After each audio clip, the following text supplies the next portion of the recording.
الحمد لله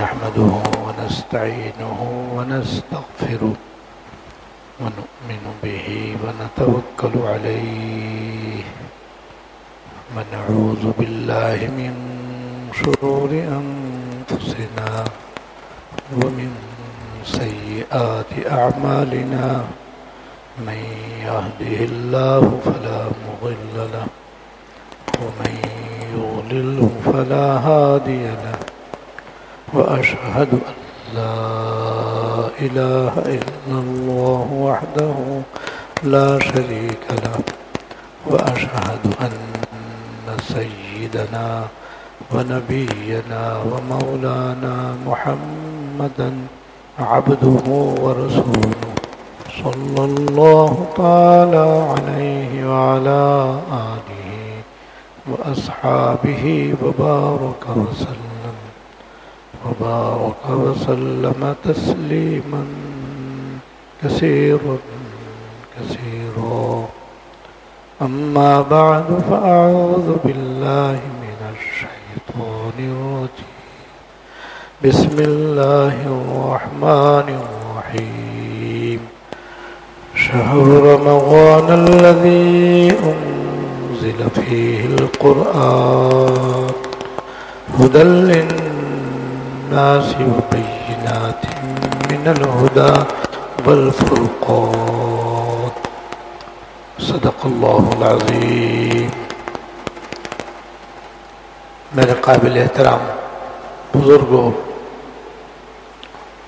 اللہ تعالیٰ کے فضل و کرم سے رمضان شریف کا مہینہ بہت قریب آ چکا ہے، لہذا ہم سب کو رمضان شریف کا مہینہ نصیب ہونے کی گر گرا کر دعا کرنی چاہیے اور دل و جان سے دعا مانگنی چاہیے کہ اللہ تعالی ہم سب کو یہ مبارک مہینہ نصیب فرمائے، صحت کے ساتھ، عافیت کے ساتھ، اعمال صالحہ کی توفیق کے ساتھ، گناہوں سے بچنے کی توفیق کے ساتھ اللہ تعالی نصیب فرمائے.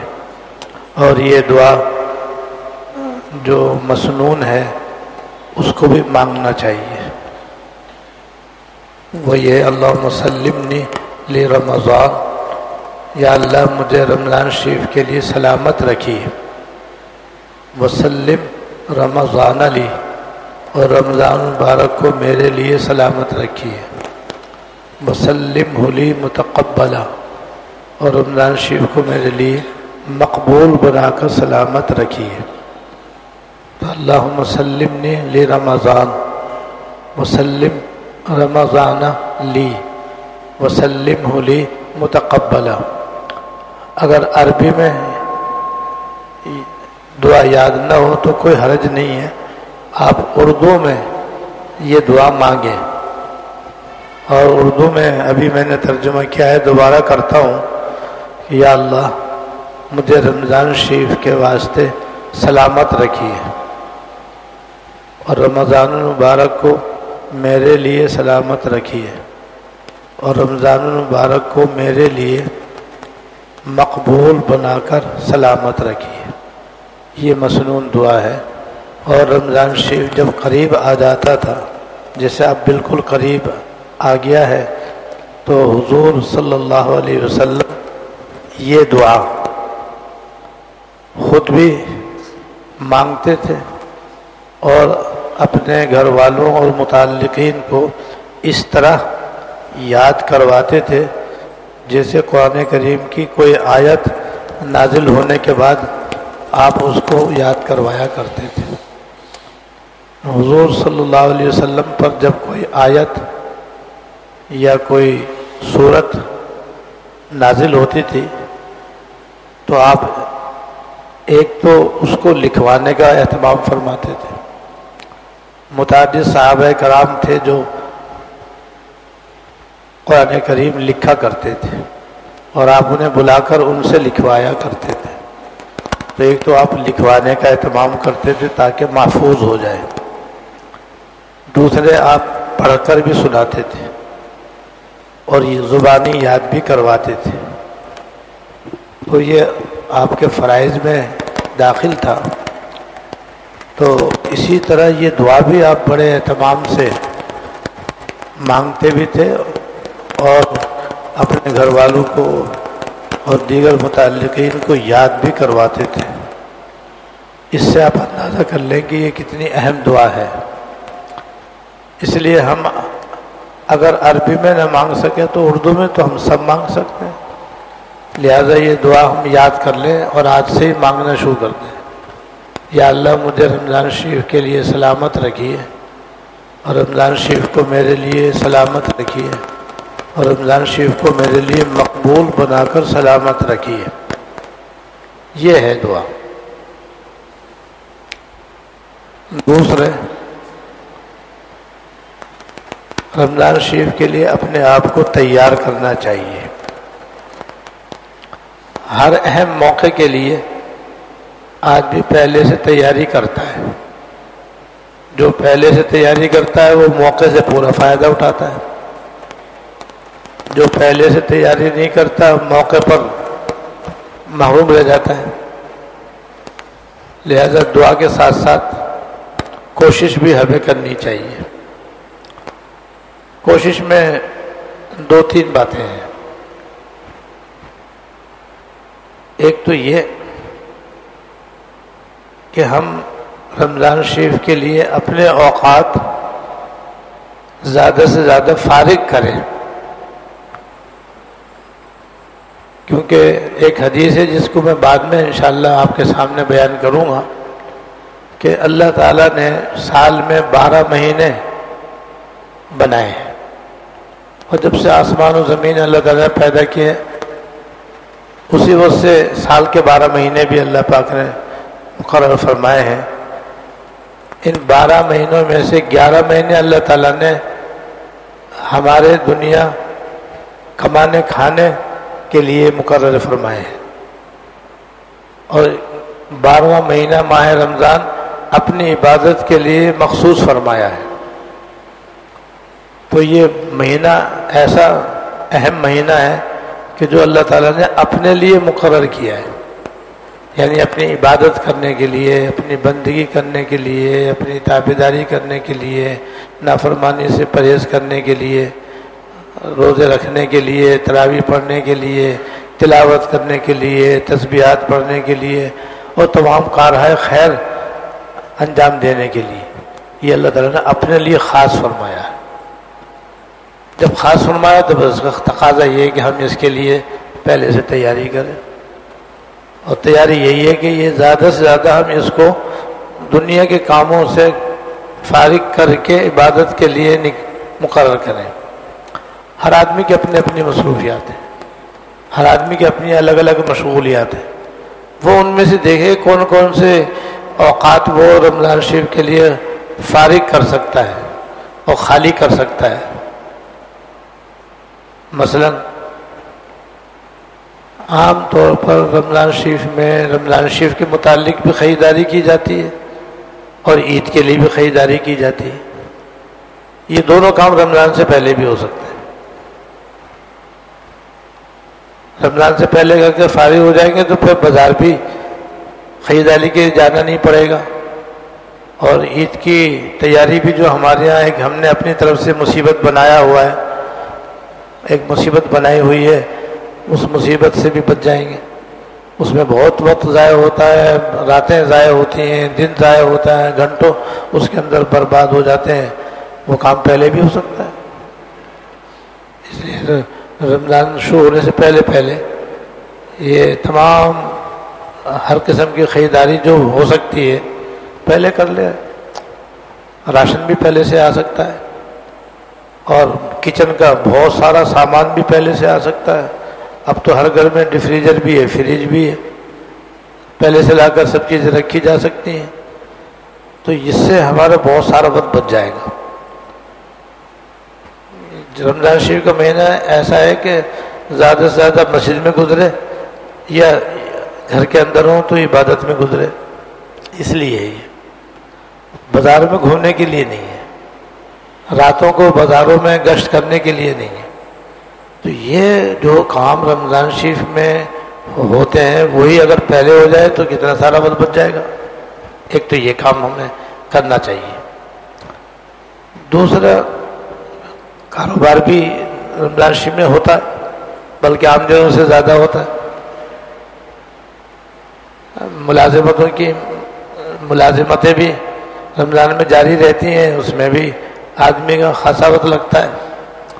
تو ملازم بھی دیکھے کہ کتنے گھنٹے میں کم کر سکتا ہوں یا کروا سکتا ہوں. تاجر بھی دیکھے کہ میں اپنے کاروبار کے میں سے کتنے وقت نکال سکتا ہوں. تو جتنے اوقات وہ کم کر سکتا ہو رمضان شریف میں کر لے. جہاں مجبوری ہو کوئی حرج نہیں, جہاں کوئی مجبوری ہو کوئی وقت لگائے. تو اس طرح سے بھی وقت نکل سکتا ہے. اس لیے نکالیں تاکہ زیادہ سے زیادہ ہمیں نیک کاموں کو انجام دینے کے لیے وقت ملے. ایسے ہی اگر کسی کے ذمہ نمازیں قضا ہیں تو وہ بھی رمضان سے پہلے پہلے اپنی تمام قضا نمازیں ادا کر کے فارغ ہو جائیں, تاکہ رمضان شریف میں بس وقتی نمازیں رہیں اور جس میں سنتیں بھی ہیں, نفلیں بھی ہیں, فرائض و واجبات بھی ہیں اور تراویح بھی ہیں, وہ رہیں, پچھلی ادا ہو جائیں. نہ ادا ہو سکے تو مجبوری پہ رمضان میں بھی ادا کریں. ایسے ہی جن کے ذمہ روزے قضا ہوں ان کو چاہیے کہ رمضان سے پہلے پہلے اپنے روزے ادا کر لیں. حضرت عائشہ رضی اللہ تعالیٰ عنہ فرماتی ہیں حضور کے بارے میں کہ آپ رمضان شریف شعبان کے مہینے میں بہت روزے رکھا کرتے تھے, بہت زیادہ آپ روزے رکھا کرتے تھے. بعض دفعہ تو پورا مہینہ ہی روزوں میں گزر جاتا تھا. کہتے اسی مہینے میں مجھے بھی اپنے پچھلے روزے رکھنے کا موقع ملتا تھا, کیونکہ حضور بھی روزے سوچتے, میں بھی روزہ رکھ لیا کرتی تھی. جو میرے رمضان میں رہ جاتے تھے وہ میں شعبان میں رکھا کرتی تھی, کیونکہ پورے سال حضور کی خدمت کی وجہ سے اور آپ کے کاموں کو انجام دینے کی وجہ سے مجھے موقع نہیں ملتا تھا. تو مجھے بھی شعبان میں اس کا موقع ملتا تھا. اس سے معلوم ہوا کہ رمضان شروع ہونے سے پہلے پہلے جتنے روزے پچھلے قضا ہوں وہ رکھ کے فارغ ہو جانا چاہیے. اصل تو یہی ہے کہ رمضان گزرتے ہی شوال میں روزے رکھ لینے چاہیے. اکثر خواتین کو یہ روزے عذر کی بنا پر چھوڑنے پڑتے ہیں. انہیں چاہیے کہ شوال میں جو 6 روزے ہیں بجائے اسے 6 روزے قضا رکھ لیں, ورنہ قضا روزے رکھیں اور نفل بھی رکھیں. لیکن رہ گئے ہوں تو پھر بھئی اب رمضان آنے سے پہلے پہلے رکھ لیں. لیکن اگر نہیں رکھ سکے تو اب رمضان کے بعد رکھنے ہوں گے. لیکن یہ بھی رمضان کی تیاری کا ایک حصہ ہے کہ نیا رمضان آنے سے پہلے پہلے نہ کوئی روزہ باقی بچے, نہ کوئی نماز قضا باقی بچے, سب کی ادائیگی مکمل ہو جائے. یہ بھی رمضان کی تیاری ہے تاکہ رمضان جب شروع ہو تو نیا حساب شروع ہو. کوئی نماز ذمے میں قضا نہ ہو, کوئی روزہ ذمے میں باقی نہ ہو, سب کی ادائیگی ہو چکی ہو. تو تسلی اور اطمینان کے ساتھ آدمی یکسوئی سے نئے رمضان کے روزوں کی طرف قدم بڑھا سکے اور نئے رمضان میں تمام نمازیں اپنے وقت پر ادا کرنے کا اہتمام کرے. یہ بھی اس کی تیاری ہے, تیاری کا حصہ ہے یہ بھی ماشاء اللہ. ایسے ہی دوست احباب سے, عزیز و اقارب سے ملاقات, تو ایک تو ہوتی ہے ضروری اور ناگزیر, وہ تو رہے گی رمضان میں بھی. لیکن ایک ہوتی ہے غیر ضروری ملاقات, یہ بھی رمضان سے پہلے کر لینی چاہیے. رمضان شریف میں جتنی غیر ضروری ملاقاتیں ہیں اور ملنا جلنا ہے, آنا جانا ہے, اٹھنا بیٹھنا ہے, یہ سب پہلے کر کے فارغ ہو جائے. اور بتا دیں گے بھائی رمضان شریف میں تو آنا اور ملنا جلنا مشکل ہوگا, اب انشاءاللہ رمضان کے بعد ہی ملیں گے. لیکن جو ضروری ہے وہ اپنی جگہ رہے گی. والدین کی خدمت ہے, بہن بھائیوں کے ساتھ ملنا جلنا ہے, یہ تو عین عبادت ہے. یہ اللہ کی رضا کے لیے رمضان میں بھی ہو تو کوئی حرج نہیں ہے, بہت زیادہ نہ ہو. اس طرح سے ہم رمضان کی تیاری کریں, جس کی 2 وجہیں ہیں. ایک تو یہ کہ رمضان شریف میں حضور کی بد دعا بھی ہے, اس سے ہمیں اپنے آپ کو بچانا ہے. حضور ایک مرتبہ مسجد نبوی میں تشریف لائے اور ممبر پر آپ نے قدم رکھا اور آمین فرمائی، پھر دوسری سیڑھی پہ قدم رکھا اور آمین فرمائی، پھر تیسری سیڑھی پہ قدم رکھا اور آمین فرمائی۔ اس سے پہلے کبھی آپ نے ایسا نہیں کیا تھا، اس لیے صحابہ کرام نے تعجب سے پوچھا کہ حضور آج ہم نے آپ کی زبان سے 3 مرتبہ آمین سنی ہے، لیکن یہ نہیں معلوم آپ نے کس چیز پر آمین کہی ہے۔ اس سے پہلے کبھی ہم نے اس طرح سے آپ کی زبان مبارک سے 3 مرتبہ آمین نہیں سنی۔ تو آپ نے فرمایا میں جب مسجد میں آیا اور ممبر پہ قدم رکھنے لگا تو جبرائیل امین تشریف لائے اور انہوں نے کہا کہ آپ یہ 3 بد دعائیں ہیں جو اللہ تعالیٰ نے بھیجی ہیں، آپ اس پہ آمین کہہ دیں، اور میں نے ان پہ آمین کہی ہے۔ ان میں سے ایک یہ بھی بد دعا تھی کہ جس آدمی کو رمضان شریف کا مہینہ ملے اور وہ اس میں اپنی مغفرت نہ کروائے، وہ تباہ و برباد ہو جائے۔ اور دوسری یہ کہ جس کے سامنے میرا نام لیا جائے یا پڑھا جائے اور وہ مجھ پر درود شریف نہ پڑھے، وہ تباہ ہو جائے، وہ برباد ہو جائے۔ تیسرے جس کو اس کے والدین دونوں یا ان میں سے کوئی ایک بڑھاپے کی حالت میں ملے اور وہ انہیں خدمت کر کے اپنے آپ کو جنت میں داخل نہ کرے، وہ تباہ ہو جائے، برباد ہو جائے۔ تو 3 بد دعائیں ہیں، اللہ تعالیٰ بھیجنے والے، جبرائیل علیہ السلام لانے والے، اور حضور اس پر آمین کہنے والے۔ حضور رحمت للعالمین ہے، اللہ تعالیٰ رحمان و رحیم ہے، واسطہ حضرت جبرائیل امین کا ہے۔ تو اس سے اندازہ لگاؤ یہ کتنی اہم ہے۔ یہ اب اگر ہمیں رمضان شریف کا مہینہ ملا، خدا نہ خواستہ ہمیں یہ بد دعا لگ گئی تو ہمارا کیا ہوگا؟ اس لیے بھی رمضان شریف کا ہمیں بہت زیادہ اہتمام کرنے کی ضرورت ہے، اور رمضان شریف کو رمضان شریف کے طریقے سے گزارنے کی ضرورت ہے۔ تو یاری پہلے سے کریں گے تبھی تو یہ کام ہوگا، ورنہ پہلے سے تیاری نہیں ہوگی تو کیسے ہوگا؟ اس لیے ایک تو بد دعا سے اپنے آپ کو بچانا ہے، دوسرے رمضان شریف اللہ تعالیٰ کی رحمتوں اور مغفرتوں کا مہینہ ہے۔ دن رات اللہ تعالیٰ کی رحمتوں کی بارش ہوتی ہے۔ اللہ تعالیٰ رات دن لوگوں کو دوزخ سے آزاد فرماتے ہیں، مغفرت سے مالا مال فرماتے ہیں، اور بے اندازہ اجر و ثواب عطا فرماتے ہیں، اپنی رضا اور جنت تقسیم فرماتے ہیں، اپنی ناراضگی اور دوزخ سے پناہ دیتے ہیں۔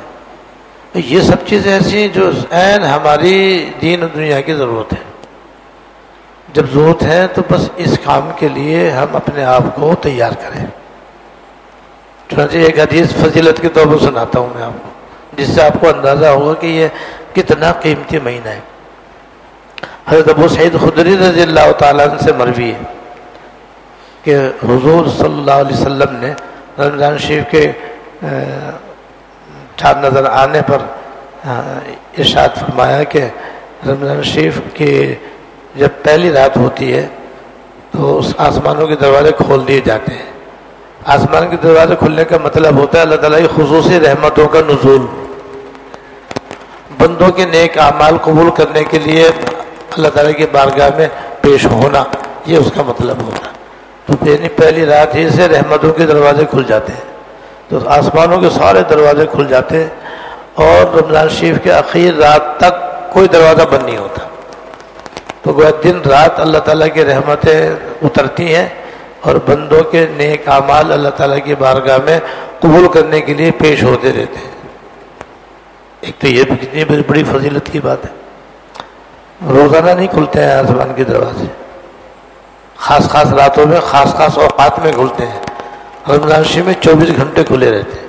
کتنی بڑی فضیلت۔ دوسری فضیلت اس حدیث میں یہ ہے کہ جب رمضان شریف میں کوئی بندہ ایک سجدہ ادا کرتا ہے تو اس کے بدلے میں 1500 نیکیاں اللہ تعالیٰ اس کو عطا فرماتے ہیں، اور جنت میں اس کے لیے یاقوت کا ایک محل بنا دیتے ہیں جس کے 60,000 دروازے ہوں گے۔ جس کے 60,000 دروازے ہوں گے، اور ہر دروازے کے اندر سونے کا ایک محل ہے، ایک سونے کا محل ہے اس کے اندر، جس میں سرخ رنگ کے یاقوت کے پھول بوٹے بنے ہوئے ہیں۔ یہ 60,000 دروازوں والا محل اللہ تعالیٰ ایک سجدے کے بدلے میں عطا فرماتے ہیں۔ اور جب رمضان شریف میں کوئی آدمی رمضان شریف کا روزہ رکھتا ہے تو روزہ رکھتے ہی صبح سے لے کر شام اس کے پچھلے سارے گناہ صغیرہ معاف ہو جاتے ہیں۔ پچھلے رمضان سے اس رمضان تک جتنے اس کے گناہ صغیرہ ہوں گے وہ سب معاف ہو جائیں گے، اس کے گناہ کبیرہ توبہ سے معاف ہو جاتے ہیں۔ اور روزے دار کے لیے روزانہ صبح سے لے کر شام تک 70,000 فرشتے مغفرت کی دعا کرتے ہیں، 70,000 فرشتے۔ دیکھو روزہ رکھنے کا ثواب کہ پچھلے سارے گناہ معاف، اور روزانہ صبح سے لے کر شام تک 70,000 فرشتے اس کے لیے اللہ تعالیٰ سے مغفرت کی دعا کرتے ہیں۔ اور رات میں یا دن میں کسی بھی وقت کوئی روزے دار ایک سجدہ اللہ تعالیٰ کی بارگاہ میں ادا کرے تو اس کے بدلے میں جنت میں اس کے لیے اتنا بڑا درخت لگایا جاتا ہے کہ اتنا بڑا وہ درخت ہے کہ اس کے ایک کنارے سے اگر گھوڑے سوار گھوڑے پر بیٹھ کر کے اپنا گھوڑا دوڑائے تو دوسرے کنارے پر نکلنے میں 500 سال لگیں گے اس کو، 500 سال، اتنا لمبا چوڑا وہ درخت ہو۔ ایک سجدے کی یہ فضیلت، اتنا قیمتی مہینہ آ رہا ہے تو ہم تیاری کریں، جبھی تو کچھ کمائیں گے نا انشاءاللہ تعالیٰ۔ یہ تو اللہ تعالیٰ کی رحمتوں کا مہینہ ہے، دیکھو یہ اللہ تعالیٰ کا مہینہ ہے، دیکھو کس طرح وہ اپنے بندوں پر عنایت فرمانا چاہتے ہیں، نوازش فرمانا چاہتے ہیں، عطا فرمانا چاہتے ہیں۔ تو اس لیے میں چاہ رہا ہوں کہ بس آج سے ہم اپنے آپ کو مستعد کر لیں۔ اب بھی ہمارے پر 1.5 دن باقی ہے، ہو سکتا ہے کل چاند نظر کل تو چاند ہے ہی انشاءاللہ، نہیں کل 29 ہے نا، ہاں ہو سکتا ہے کل رات ہی کو چاند ہو جائے، تو 1.5 دن تو پکا ہی ہے انشاءاللہ تعالیٰ، اور ہو سکتا ہے 2.5 دن مل جائے، تو 2-2.5 دن میں اپنے آپ ہی تیاری کر لیں، اور تیاری کر کے اپنے آپ کو رمضان شریف کے استقبال کے لیے تیار کر لیں، تاکہ رمضان شریف جب استقبال ہو تو بس پہلی جھونکے میں ہماری مغفرت ہو جائے۔ اس کا ایک اور کام ہے جو بہت ہی اہم ہے، وہ یہ کہ اب تک ہم سے جتنے گناہ ہو چکے ہیں یا خدا نہ خواستہ اب بھی ہو رہے ہیں، توبہ کر لیں، آج ہی توبہ کر لیں، اور ابھی توبہ کر لیں بس، اور تہیہ کر لیں کہ بھائی آئندہ انشاءاللہ یہ گناہ نہیں ہوگا۔ ہر آدمی کو اپنے اپنے گناہ معلوم ہے بھائی، ہر آدمی اپنے گناہ کو خود جانتا ہے، لہذا اللہ تعالیٰ سے سچی توبہ کر لیں۔ سچی توبہ کے بھی 3 رکن ہیں، بس 3 رکن جمع کیے اور توبہ سچی ہوئی، اور سچی توبہ ہوئی اور آدمی کبیرہ صغیرہ سارے گناہ معاف ہوئے اسی وقت۔ ایک تو یہ کہ آدمی جو گناہ کر رہا ہے وہ چھوڑ دے، گناہ کر بھی رہا ہے اور توبہ بھی کر رہا ہے تو وہ تو مذاق ہے، وہ توبہ تھوڑی ہے۔ جو گناہ کر رہا ہے فوراً چھوڑے۔ نمبر 2، آئندہ نہ کرنے کا پختہ ارادہ کرے کہ بھئی آئندہ میں یہ گناہ نہیں کروں گا، چاہے بے شک بعد میں بھی ہو جائے، لیکن جس وقت توبہ کر رہا ہے اس وقت پختہ ارادہ کر لے کہ میں آئندہ انشاءاللہ نہیں کروں گا، اور اپنے کیے پر دل میں شرمندہ اور نادم ہو جائے، میں نے برا کیا، جو کچھ کیا یا اللہ میں نے غلط کیا، یا اللہ میں اپنے کیے پہ نادم ہوں، شرمندہ ہوں، معافی مانگتا ہوں، آئندہ نہیں کروں گا۔ ان 3 باتوں کو کوئی جمع کر لے تو اس کے بڑے بڑے بڑے گناہ بھی معاف ہو جاتے ہیں۔ البتہ اگر کسی بندے سے اس گناہ کا تعلق ہے تو اس میں 4تھا رکن بھی ہے، جیسے کسی نے کسی کو مارا، گالی بک دی، کسی پہ تہمت لگا دی، یا ستایا، پریشان کیا، ماں باپ کی نافرمانی کی، ان کو ناراض کر لیا، شوہر نے بیوی پہ ظلم کیا، بیوی نے شوہر کے پر ظلم کیا اور ستایا، تکلیف دی، یا پڑوسی کو ستایا اور تکلیف دی، کسی کے پیسے کھا لیے، کسی کے پیسے نہیں دیے، کسی کا مال دبا لیا، کسی کی زمین دبا لی، کسی کے مکان پہ قبضہ کر لیا، کسی کے پلاٹ پہ قبضہ کر لیا، یہ ہوتا رہتا ہے آج کل۔ جس میں بندے کا تعلق ہے. تو 3 ارکان کے ساتھ چوتھا رکن یہ بھی ہے کہ جس کا لیا ہے اسے واپس کرو، یا اس سے معافی مانگ لو، وہ معاف کر دے، کہا سنا معاف کروا لو. یہ ہے. تو جس میں 4 بندے سے جب تک معافی نہیں مانگیں گے اور وہ بندہ جب تک معاف نہیں کرے گا گناہ معاف نہیں ہوگا. تو یہ تو کوئی مشکل نہیں ہے. لہذا اگر کسی بندے سے تعلق ہے گناہ کا تو اس سے بھی معافی مانگ لو، اور رمضان شریف سے پہلے معافی تلافی کر کے فارغ ہو جائے، تاکہ کسی بندے کا لینا دینا نہ رہے. کسی کو ہم نے ستایا ہے یا کسی کو ہم نے پریشان کیا ہے یا کسی پر ہم نے الزام لگایا، کچھ بھی کیا ہے، بہرحال اس سے بھی معافی مانگ لیں، اس طرح سے توبہ کر لیں. تو آج بھی توبہ ہو سکتی ہے اور ابھی بھی ہو سکتی ہے اور اب تھوڑی دیر کے بعد بھی ہو سکتی ہے. رمضان سے پہلے یہ سب سے اہم بات ہے. اب تو جتنی باتیں میں نے بیان کی ہیں ان میں سب سے اہم بات یہ ہے، تاکہ رمضان شریف میں پھر ہم سے کوئی گناہ نہ ہو. روزہ رکھنا ہے تو خالی پیٹ کا روزہ نہیں رکھنا ہے، روزہ رکھنا ہے تو سارے اعضاء کا روزہ رکھنا ہے.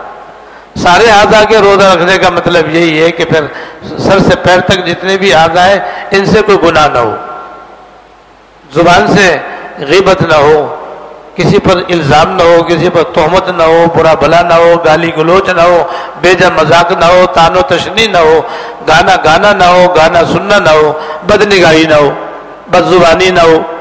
تو زبان کے گناہوں سے بھی بچیں، آنکھ کے گناہوں سے بھی بچیں، کان کے گناہوں سے بھی بچیں، ہاتھ پیر کے گناہوں سے بھی بچیں، بالخصوص حرام کھانے سے بچیں.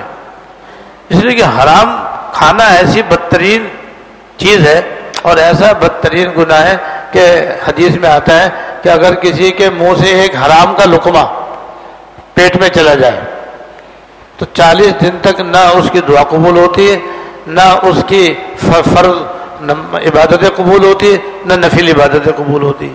اب کیا رہ گیا؟ نہ عبادت قبول، نہ فرائض قبول، نہ اس کی دعائیں قبول، کچھ بھی قبول نہیں. تو بھئی رمضان شریف میں روزہ بھی رکھے اور پھر حرام کھائے تو پھر ہمارے روزے کیسے قبول ہوں گے؟ تو یہ ہے اصل تیاری. تو اس لیے ہمیں چاہیے کہ رمضان شریف کے بڑے فضائل ہیں، بڑے فوائد ہیں جو آئندہ بھی انشاءاللہ بیان کیے جائیں گے، اور ساتھ ساتھ حضور کی بد دعا سے اپنے آپ کو بچائیں جو آپ نے آمین کہہ کر کے بالکل پکی کر دی ہے. بالکل یہ تینوں بد دعائیں ایسی ہیں کہ تینوں سے بچنا چاہیے. حضور کا نام جب بھی لیں تو دروشی پڑھنے کا اہتمام کریں، ماں باپ ہوں تو ان کی خدمت کریں، ان کی دلجوئی کریں، تابعداری کریں، فرما برداری کریں، اور اگر وفات پا گئے تو ان کے لیے دعائے مغفرت اور یہ سارے ثواب کرتے رہے.